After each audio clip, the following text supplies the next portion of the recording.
So if you've been following the channel for any amount of time and you've at least looked at what I post on this channel, you know that I collect vinyls. You know that I have quite a bit of a vinyl collection going on. In total, for my music collection series where I go throughout the ins and outs of record packages, I have, I think, 33 videos exactly as of recording this video. And throughout those 33 videos, I've definitely figured out what I do and do not like about specific record packages. And I'm talking specifically the packaging for a record, vinyl, whatever you want to call it. Not the content, the music, the album itself, but the packaging for the record. So let me grab this specific record packaging that I really am not a fan of. So this is the latest edition of an Elton John compilation album, Diamonds. If you know, there's a couple iterations of the Diamonds compilation album by Elton John.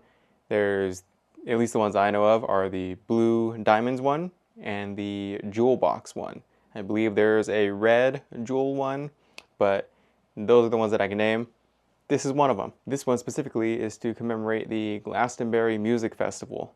It takes place every year, but this was to commemorate his last public performance at Glastonbury Festival in 2023, I believe. So let's get into it. The things I do and do not like about this record packaging. The cover looks great. Colorful, vibrant, pops. The back of the record packaging continues on that vibrant, tie-dye background. But as you can see, there's nothing on it. It's very plain. The only thing at the bottom is, legal jargon, publishing rights, all that stuff, and a barcode at the top, even though the actual sealing had a barcode. So why is it actually on the, actual record package?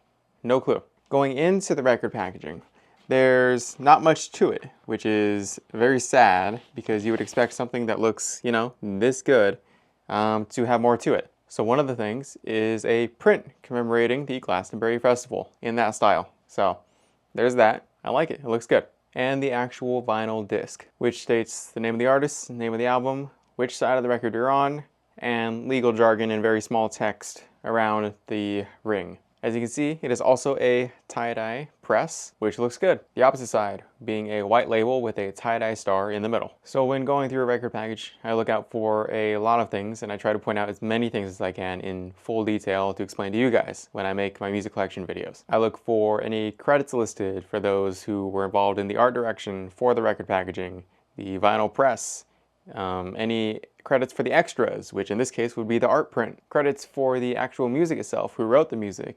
It's Elton John and Bernie Taupin, but those who were involved in the band of making these specific songs on the album as well. Producers, mastering engineers, mixing engineers, everyone that's involved. Credits should be listed on the record package. Any artist notes of some kind. There's also the track list that's missing. What songs are on here? It's not listed anywhere on here.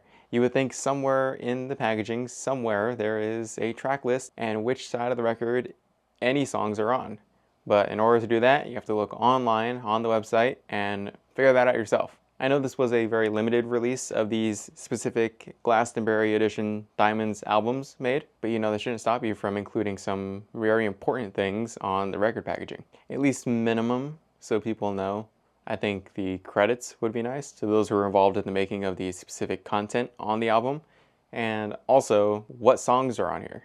No one knows unless you look it up yourself. So I think that's very poorly done, but here it is.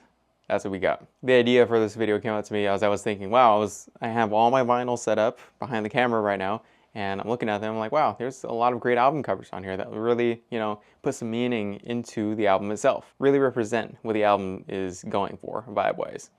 And throughout the packaging, there's history throughout. I like to read them sometimes. And then I thought about the complete opposite, which is, what's one of the worst record packages that I have? And it's probably this one. And I feel like this being one of his last compilation albums, maybe ever, it should have been something grand. It should have been something really to celebrate, especially since Elton John isn't touring anymore, and this was commemorating a festival he was touring at. Should have been something great, but it's not really. So yeah, just wanted to point this out. It was just something I had on my mind that I had to unleash to you guys. But yeah, let me know in the comments, is there any record packages that stand out to you as either the worst or the best, and give me the reasons why. Also, do you think there is a minimum amount of written content, credits, artist notes, track lists, what side of the records the songs are on, if any of those are a requirement for a record package? Let me know in the comments. But yeah, that's it.